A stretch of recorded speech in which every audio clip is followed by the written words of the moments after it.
Adel El-Marouki in Sharm el-Sheikh, thank you. Axel van Trotsenburg is Managing Director of Operations at the World Bank. I asked him to explain what the World Bank is planning to do to help poorer countries cope with climate change.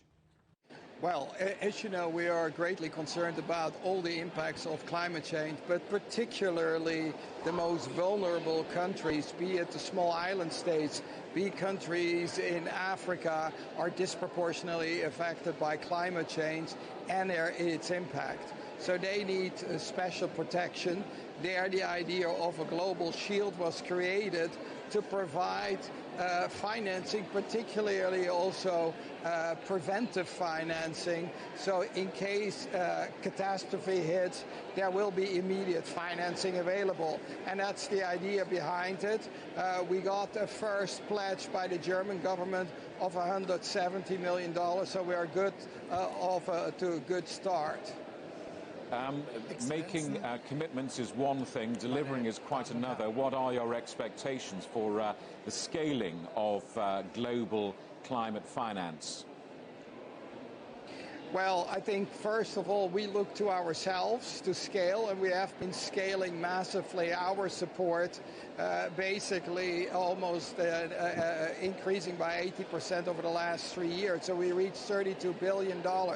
This is what is necessary. We would like to do more, and we would like that the international community joins in an aggressive effort to really scale up the financing, go beyond the pledges, but make the commitments and the disbursements.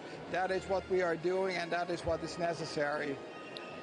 What is your honest assessment of the progress, or otherwise, that's been done and made in the last 12 months since the COP in Glasgow?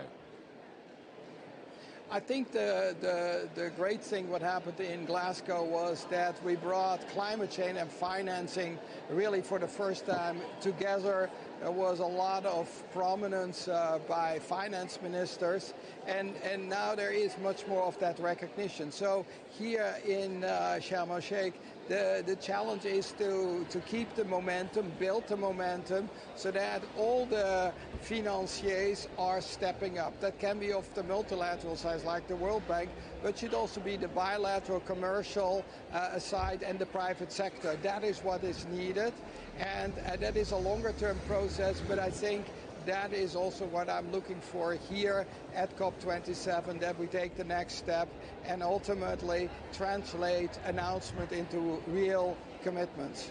It's easy to suggest this should be a priority, obviously, for national governments around the world, but what role do you see the private sector playing in these negotiations and efforts?